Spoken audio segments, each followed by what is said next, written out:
सात संगत जी, प्रेम से कहना धन निरंकार जी। सात संगत, क्या आपने कभी सोचा है, अगर जीवन में कभी खालीपन महसूस हो, मन बेचैन रहे और भीतर एक अनजानी सी तड़प हो, तो क्या यह सिर्फ दुख है या फिर प्रभु की कोई गुप्त कृपा?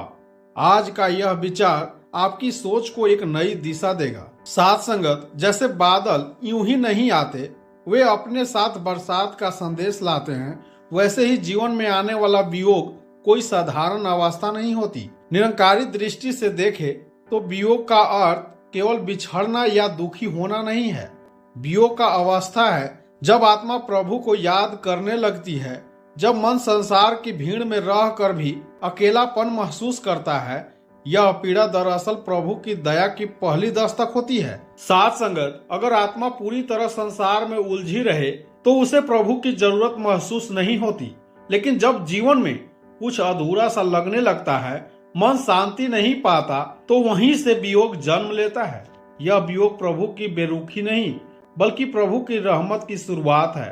निरंकारी भाव में वियोग प्रेम की परीक्षा है। जिसे सच्चा प्रेम चाहिए, उसे तड़प से गुजारना पड़ता है। जिस आत्मा को प्रभु का वास्तविक अनुभव होना है, उसे पहले प्रभु की कमी महसूस करनी पड़ती है। यही कमी धीरे धीरे भजन, सिमरन और सत्संग की ओर ले जाती है। साथ संगत, वियोग हमें सिखाता है, संसार अस्थायी नहीं है, सुख क्षणिक है। असली सहारा केवल निरंकार है। जब मन टूटता है तभी वह झुकना सीखता है, और जब मन झुकता है तभी उसमें प्रभु बसते हैं। निरंकारी संत कहते हैं, वियोग अंत नहीं है, वियोग तो मिलाप का रास्ता है। जैसे अंधेरी रात के बाद ही सुबह होती है, वैसे ही वियोग की पीड़ा के बाद प्रभु की अनुभूति होती है। जो आत्मा इस पीड़ा को समझ लेती है, वह शिकायत नहीं करती, वह प्रार्थना करने लगती है। साथ संगत, जब वियोग का भाव आए, उसे दबाइए मत, उससे डरिए मत, उसे प्रभु की पुकार समझिए। भजन और सिमरन वियोग की औषधि है। जितना मन भटके उतना ही नाम में बैठिए। निरंकारी दृष्टि में प्रभु की कृपा अचानक नहीं आती, वह धीरे धीरे मन को साफ करती है, अहंकार को गलाती है और आत्मा को प्रेम से भर देती है। वियोग की पीड़ा दरअसल उस बरसात से पहले उठने वाली ठंडी हवा है। साथ संगत, जब आत्मा वियोग को स्वीकार कर लेती है, तो एक दिन ऐसा आता है जब वही पीड़ा शांति में बदल जाती है। मन हल्का हो जाता है, सोच पवित्र हो जाती है और भीतर एक मौन आनंद बस जाता है। यही मिलाप है, यही निरंकार का साक्षात्कार है। आज का मानव दुख से घबराता है, वियोग से भागता है, लेकिन निरंकारी जीवन हमें सिखाता है कि हर पीड़ा में प्रभु का निमंत्रण छिपा होता है। जो इसे समझ ले, वह कभी अकेला नहीं रहता। साथ संगत, अगर आज आपके जीवन में कोई खालीपन है, कोई तड़प है, तो उसे दुर्भाग्य मत समझिए। समझिए कि प्रभु आपको अपने और पास बुला रहे हैं। वियोग की पीड़ा अंत नहीं है, यह तो मिलाप का साधन है। जैसे दास एक कहानी के माध्यम से कहेगा कि रामू एक साधारण सा युवक था। गांव के किनारे छोटी सी दुकान चलाकर अपना जीवन जी रहा था। बाहर से देखने पर उसका जीवन ठीक लगता था, पर भीतर कहीं एक खालीपन था। हंसते हुए भी उसका मन उदास रहता था।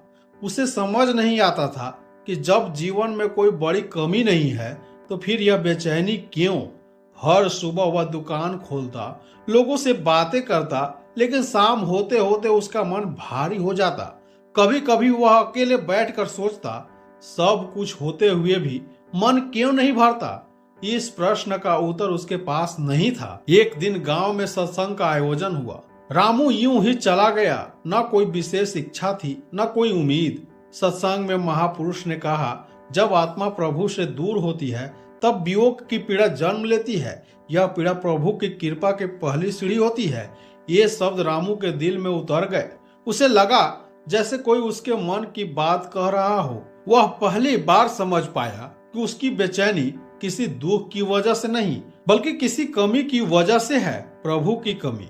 उस दिन के बाद रामू के भीतर एक बदलाव आने लगा। पहले जो खालीपन उसे परेशान करता था, अब वही उसे प्रभु की ओर खींचने लगा।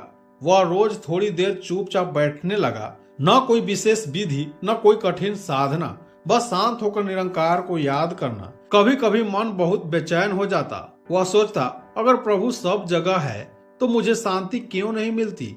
लेकिन फिर सत्संग की बात याद आती, वियोग बिना पीड़ा के नहीं जाता।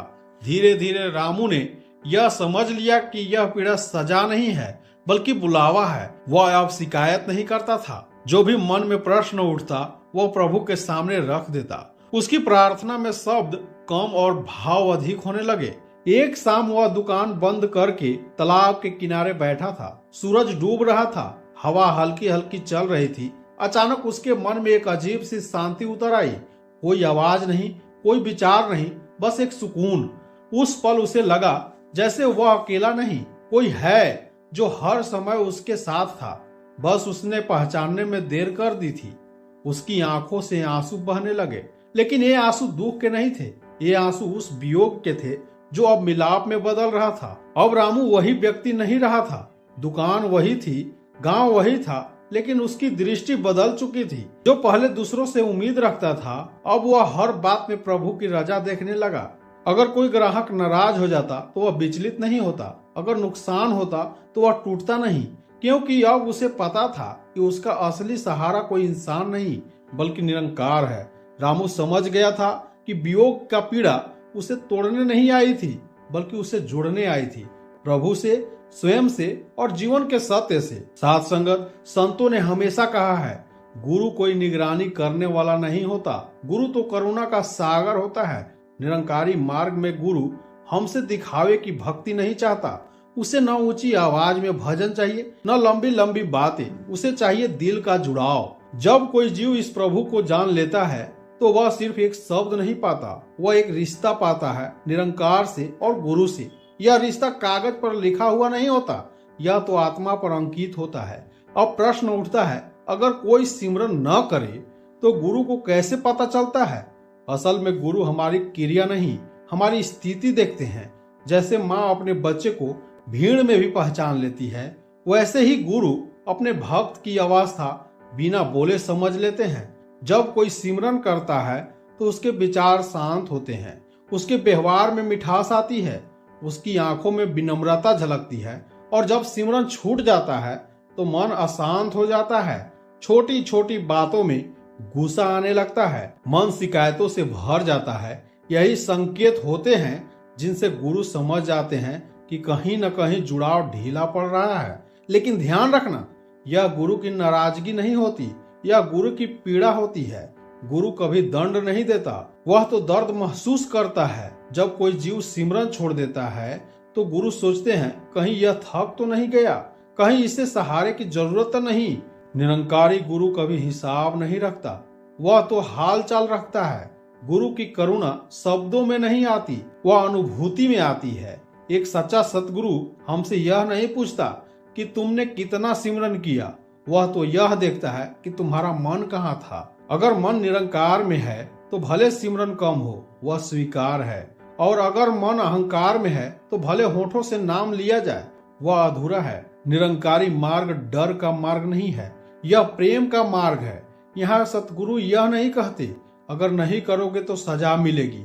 यहाँ सतगुरु कहते हैं, अगर करोगे तो खुद को पाओगे। सिमरन गुरु के लिए नहीं है, सिमरन हमारे लिए है।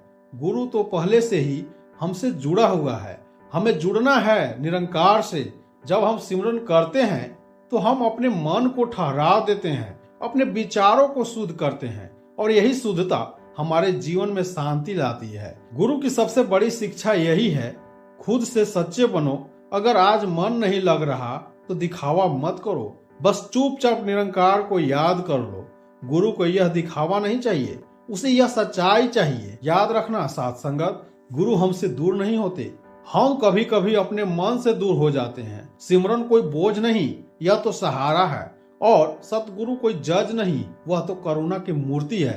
अगर आज जुड़ाव महसूस हो रहा है तो शुक्राना करो, और अगर नहीं हो रहा तो कभी घबराओ मत, क्योंकि निरंकार का द्वार हमेशा खुला है। साथ संगत, दास एक कहानी के माध्यम से एक उदाहरण रखेगा कि रवि एक साधारण युवक था। उसने कुछ वर्ष पहले ज्ञान लिया था। शुरुआत में उसका मन बहुत लगता था, रोज सुबह सिमरन करता, सत्संग में समय पर पहुंचता और सेवा में बढ़ चढ़कर हिस्सा लेता। उसके चेहरे पर एक अलग ही शांति दिखाई देती थी।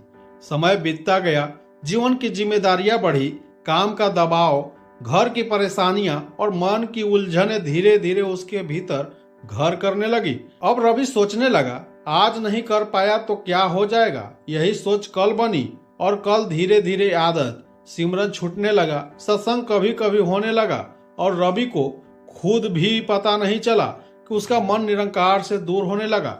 एक दिन सत्संग में वह ऐसे ही बैठा था, शब्द वही थे, गुरु वही थे, पर मन कहीं और था। उसे लगा कि गुरु आज उसे देख ही नहीं रहे हैं। उसके मन में एक विचार आया, गुरु को कैसे पता चलेगा कि मैं सिमरन करता हूँ या नहीं। सत्संग के बाद रवि चुपचाप बाहर निकल गया।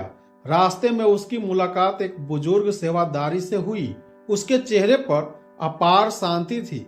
उन्होंने रवि को देखकर प्यार से पूछा, बेटा सब ठीक तो है? रवि ने मन की बात कह दी। उसने कहा, चाचा जी अब पहले जैसे अनुभूति नहीं होती, कभी कभी लगता है गुरु मुझसे दूर हो गए हैं। बुजुर्ग मुस्कुराए। उन्होंने रवि को पास बिठाया और बोले, बेटा गुरु कभी दूर नहीं होते, हम ही कभी अपने मन को दूर ले जाते हैं। फिर उन्होंने एक उदाहरण दिया, मान लो एक माँ अपने बच्चे को भीड़ में खड़ा कर दे। बच्चा अगर एक कदम भी गलत दिशा में बढ़े तो माँ का दिल कांप जाता है। माँ चिल्लाती नहीं, पर उसकी पीड़ा गहरी होती जाती है। रवि ध्यान से सुन रहा था। बुजुर्ग आगे बोले, गुरु भी ऐसे ही होते हैं। जब कोई सत्संगी सिमरन छोड़ देता है तो गुरु को पता चल जाता है। इसलिए नहीं कि वह कोई निगरानी रखते हैं, बल्कि इसलिए क्योंकि उनका प्रेम जुड़ा होता है। रवि की आंखें भर आई। बुजुर्ग बोले, सिमरन गुरु के लिए नहीं है, हमारे लिए है। जब हम सिमरन करते हैं तो हमारा मन साफ होता है, और जब मन साफ होता है तो जीवन हल्का हो जाता है। रवि को एहसास हुआ कि पिछले कुछ समय से वह छोटी छोटी बातों पर चिड़चिड़ा हो गया था। उसे हर बात में शिकायत नजर आने लगी थी। अब उसे समझ आया कि यह सब सिमरन छूटने का परिणाम था। अगले दिन सुबह रवि जल्दी उठा। उसने कोई लंबा नियम नहीं बनाया, बस चुपचाप बैठा और मन ही मन निरंकार को याद किया। न कोई शब्द, न कोई दिखावा, बस सच्चा भाव। उसे लगा जैसे मन का बोझ हल्का हो रहा है। कुछ दिनों में रवि फिर से वही शांति महसूस करने लगा। अब वह जान गया था कि गुरु को कुछ साबित नहीं करना होता है, गुरु तो पहले से ही अपनाते हैं। सिमरन अब उसके लिए कर्तव्य नहीं, सहारा बन गया। और रवि के मन में एक ही भाव रह गया, गुरु के खामोशी में भी अपार प्रेम छिपा होता है। साथ संगत निरंकारी महात्मा हमें यह सिखाते हैं कि जीवन पल पल का नाम है। जो बीत गया वह अब हमारे हाथ में नहीं, और जो आने वाला है वह अभी मालिक की रजा में छुपा हुआ है। फिर भी इंसान या तो अतीत की गलतियों में भटकता रहता है या भविष्य की चिंता में डूबा रहता है। आज का पल जो सबसे कीमती है वह अक्सर हमारी नजर से छूट जाता है। साथ संगत, जब हम बार बार अपने बीते हुए गलत फैसलों को याद करते हैं, किसी की कही हुई बात को दिल में बैठा लेते हैं या अपनी ही भूलों को कोसते रहते हैं, तो हम अनजाने में अपने मन पर बोझ लाद लेते हैं। निरंकारी महात्मा हमें यह नहीं कहते कि बीते समय को भूल जाओ, बल्कि यह सिखाते हैं कि सीख लो पर अटको मत। बीता हुआ समय किताब का वह पन्ना है जिससे ज्ञान लेना है, लेकिन वहीं बैठ जाना बुद्धिमानी नहीं। निरंकारी दृष्टि से देखा जाए तो वर्तमान ही असली साधना है। यही वह क्षण है जहां हम सिमरन कर सकते हैं, सेवा कर सकते हैं और अपने कर्म सुधार सकते हैं। अगर आज का पल मालिक की याद में बीत जाए तो अतीत अपने आप हल्का हो जाता है और भविष्य अपने आप उजला दिखने लगता है। निरंकार का ज्ञान हमें यह भी सिखाता है कि सिमरन सिर्फ बैठकर आंख बंद करना नहीं, बल्कि चलते फिरते अपने हर कर्म में मालिक को याद रखना है। जब हम वर्तमान में रहते हुए सच बोलते हैं, किसी का दिल नहीं दुखाते और अपने व्यवहार में नम्रता रखते हैं, तब हम नए बुरे कर्म बनने से बच जाते हैं। यही सच्चा सिमरन है।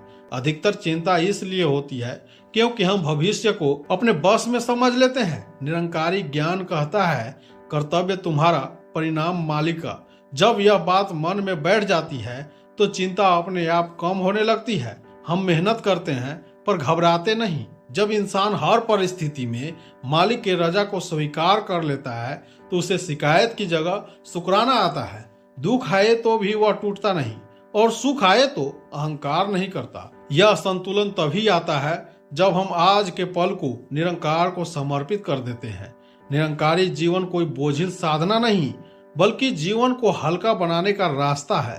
कम शिकायत, कम अपेक्षा और ज्यादा स्वीकार। जब हम बीते समय को छोड़कर आज में जीना सीख लेते हैं तो जीवन खुद ब खुद सरल हो जाता है। जैसे बहता हुआ पानी पीछे नहीं देखता, वैसे ही जीवन की धारा भी आगे बढ़ती रहती है। अगर पानी रुक जाए तो वह गंदा हो जाता है, और अगर इंसान अतीत में अटक जाए तो उसका मन भारी हो जाता है। निरंकार हमें बहते रहने की प्रेरणा देते हैं। आज का पल तुम्हारे पास सबसे बड़ी दौलत है, इसे पछतावे में मत गवाओ और चिंता में मत जलाओ। इसे मालिक की याद में, सेवा में और अच्छे कर्मों में बिताओ। तो आइए साथ संगत इस परम पिता परमात्मा से अरदास करें कि हम बीते हुए कल का बोझ अपने आज पर नहीं लादेंगे। मालिक की याद में वर्तमान को सुंदर बनाएंगे, ताकि न भविष्य का डर रहे न अतीत का दुख, क्योंकि जो आज मालिक का हो गया उसका कल अपने आप संवर जाता है। साथ संगत प्रेम से कहना, धन निरंकार जी।